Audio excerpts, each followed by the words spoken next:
नमस्कार साथियों, स्वागत है आप सभी का अपने YouTube channel mister Sanjay Kashyap official पर।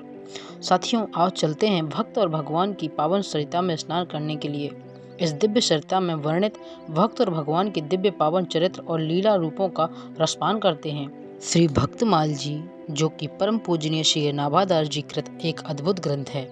यदि आप भी चाहते हैं कि इस पावन सरिता की धारा घर घर में प्रवाहित हो, तो सभी परिवारों को आनंदित करे, तो इससे अपने भाई बंधु मित्रों को अवश्य शेयर करें, ताकि वह भी अपने पूर्वजों और सनातन संस्कृति को जान सकें और स्वयं को पहचान सकें। साथियों, आज का पावन प्रसंग है श्री नरसिंह भगवान के अवतार का। जब बराह भगवान ने हिरण्याक्ष का वध कर डाला, तब उसकी माता दिति, उसकी पत्नी भानुमति और उसका भाई हिरण्यकश्यप और समस्त परिवार बहुत दुखी था। तब दैत्यों के राजा हिरण्यकश्यप ने सबको समझा बुझाकर शांत किया, परंतु स्वयं शांत नहीं हुआ। उसके हृदय में प्रतिशोध की ज्वाला जलती रही। तब उसने निश्चय किया कि तपस्या करके ऐसी शक्ति प्राप्त की जाए कि त्रिलोकी की राज्य का निष्कंटक हो जाए और वह अमर हो जाए। यह निश्चय कर लेने पर हिरण्यकश्यप ने मंदराचल की घाटी में जाकर घोर तप किया और ऐसा घोर तप किया कि देवता भी उससे भयभीत होने लगे। देवताओं की प्रार्थना पर ब्रह्मा जी ने जाकर उससे अमृत छोड़कर अन्य कोई भी मनचाहा वर मांगने को कहा। तब उसने कहा, मैं चाहता हूँ कि आपके बनाए हुए किसी भी प्राणी से मेरी मृत्यु न हो। भीतर बाहर, दिन में या रात में आपके बनाए हुए प्राणियों के अतिरिक्त और भी किसी जीव से, अस्त्र शस्त्र से पृथ्वी या आकाश में कहीं भी मेरी मृत्यु न हो। युद्ध में कोई भी मेरा सामना न कर सके। मैं समस्त प्राणियों का एक छत्र सम्राट बनूं। इंद्र आदि समस्त लोकपालों में जैसी आपकी महिमा है, वैसी ही मेरी हो। तपस्वियों और योगियों तथा योगेश्वरों को अक्षय ऐश्वर्य प्राप्त है, वही मुझे भी दीजिए। ब्रह्मा जी ने एवमस्तु कहकर उसके मांगे वर को उसको दे दिए। वह अपनी चतुराई पर बहुत प्रसन्न हुआ। उसे लगा कि उसने ब्रह्मा जी को ठग लिया। उनके ना चाहने पर भी मैंने उनसे युक्ति से अमृत का वरदान ले लिया। वह अपनी चतुराई पर प्रसन्न हुआ और उसे लगा कि उसने अपनी मृत्यु का दरवाजा बंद कर लिया, किंतु भगवान ने जब चाहा तो खोल ही लिया हो। वर प्राप्त कर उसने संपूर्ण दिशाओं, तीनों लोकों तथा देवताओं, असुर, नर, गंधर्व, गरुण, सर्प, सिद्ध, चारण, विद्याधर, ऋषि और पितृगणों, अधिपति, मनु, यक्ष, राक्षस तथा पिशाचपति, भूत और प्रेतों के नायक तथा संपूर्ण जीवों के स्वामियों को जीतकर अपने वशीभूत कर लिया। इस प्रकार उस विश्वजीत असुर ने अपने पराक्रम से संपूर्ण लोकपालों के स्थान छीन लिए और स्वयं इंद्र भवन में रहने लगा। तब उसने दैत्यों को आज्ञा दी कि आजकल ब्राह्मणों और क्षत्रियों की बहुत बढ़ती हो गई है। जो लोग तपस्या, व्रत, यज्ञ, स्वाध्याय और दान आदि धर्म कर्म पर आश्रय हैं, शुभ कर्म कर रहे हैं, उन सभी को मार डालो, क्योंकि विष्णु की जड़ यही है। द्विज जातियों को कर्म धर्म और वही धर्म का आश्रय है। दैत्यों ने जाकर वैसा ही किया, परंतु जहाँ त्रैलोक में इस प्रकार का धर्म का नाश किया जा रहा था, वहाँ हिरण्यकश्यप के पुत्रों के रूप में प्रहलाद जी ने जन्म लिया। भगवत भक्त वे बचपन से ही भगवत भक्त थे।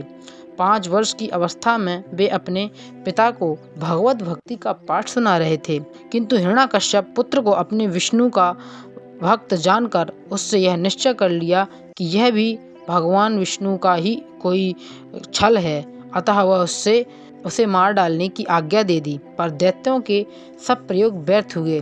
तब हिरण्यकश्यप को बड़ी चिंता हुई और उसने बड़े बड़े मतवाले हाथियों से कुचलवाया, विषधर सर्पों से डसवाया, कृत्या राक्षसी को उत्पन्न कराया कि वह प्रहलाद को खा ले, पहाड़ों पर से उसे नीचे गिरवाया, शंभासुर से अनेकों प्रकार की माया का प्रयोग कराया, विष दिलाया, दहकती आग में प्रवेश कराया और समुद्र में डुबा भी दिया, इत्यादि अनेक उपाय मार डालने के किए, पर उनका बाल भी बांका न हुआ। तो गुरुपुत्रों की सलाह से वे वर्ण पाश में बांधकर रखे जाने लगे कि कहीं भाग न जाएं, और गुरुपुत्र इन्हें अर्थ, धर्म और काम की शिक्षा देने लगे। तब छुट्टी के समय प्रहलाद जी ने समान वयस्क उम्र के असुर बालकों को भगवत भक्ति का स्वरूप बताया, जिसे सुनकर वह सहपाठी असुर बालक भगवत निष्ठ हो गए। और यह देखकर पुरोहित ने जाकर सब हाल हिरण्यकश्यप से कहा, और यह सुनते ही उसका शरीर क्रोध के मारे थरथर कांपने लगा, और उसने प्रहलाद जी को अपने हाथों से ही मार डालने का निश्चय किया। किंतु और उन्हें बुलाकर बहुत डांटा, छिड़का और पूछा कि तू किसके बल पर मेरी आज्ञा के विरुद्ध काम किया करता है। तब प्रहलाद जी ने उसे सर्वात्मा सर्वशक्तिमान भगवान के स्वरूप का उपदेश दिया। वह क्रोध से और ज्यादा जलने लगा, क्रोध से भरकर बोला, देखूं वह तेरा परमेश्वर कहाँ है, वह तेरा जगदीश्वर कहाँ है? अच्छा, क्या वह सर्वत्र है? तो क्या वह इस खंबे में भी होगा? मुझे तो नहीं दिखता। मूर्ख, ले मैं तेरा सिर अभी अलग कर देता हूँ, देखता हूँ तेरा वह हरि कैसी तेरी रक्षा करता है। तब प्रहलाद जी ने यह कह दिया कि हाँ, वह खंबे में भी है, और उसने बड़े जोर से खंबे को एक घूंसा मारा, और उसी समय खंबे से एक भारी बड़ा शब्द हुआ। घूंसा मारकर वह प्रहलाद जी को मारने के लिए झपटा था, परंतु उस अपूर्व घोर शब्द को सुनकर वह घबरा गया और देखने लगा कि शब्द घोष कहाँ से आ रहा है और कौन है जिसने यह शब्द किया है। इतने में उसने खंबे से निकलते हुए एक अद्भुत प्राणी को देखा।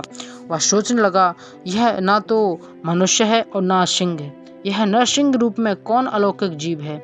वह इस सोच में लगा ही हुआ था कि उसके बिल्कुल सामने नरसिंह भगवान आकर खड़े हो गए। भगवान उससे बड़ी देर तक खिलवाड़ करते रहे, और अंत में संध्या के समय उन्होंने बड़े उच्च स्वर से प्रचंड भयंकर अट्टहास किया, जिससे उसकी आंखें बंद हो गईं। और उसी समय झपट कर भगवान ने उसे पकड़ राज्यसभा की द्वार की डोरी पर ले जाकर अपनी जंघा पर रखकर उसे अपने नखों से उसके पेट को चीरकर उसे मार डाला।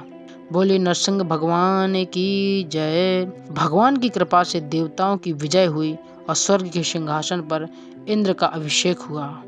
यदि आपको यह प्रसंग अच्छा लगा हो तो ये अपने साथियों से अवश्य शेयर कीजिए और अपने विचारों को कमेंट बॉक्स में अवश्य दीजिए। और यदि आप हमारा प्रयास अच्छा लगा हो तो चैनल को सब्सक्राइब अवश्य कीजिए, ताकि हमारे द्वारा किया गया प्रयास आप तक आसानी से पहुंच जाए और आप हमारे इस सफ़र में साथ बने रहें, क्योंकि हम निरंतर प्रतिदिन भगवान विष्णु के समस्त अवतार 24 अवतारों का प्रसंग लाते रहेंगे, और तथा उनके अन्य भक्तों के बारे में भी प्रसंग लाते रहेंगे, जिन भक्तों के नाम भी आपने नहीं सुने होंगे, जिन भक्तों, सेवकों और ईश्वर भगवानों के नाम तक आप नहीं जानते होंगे, उनके समस्त प्रसंगों को हम प्रतिदिन एक वीडियो में लाते रहेंगे।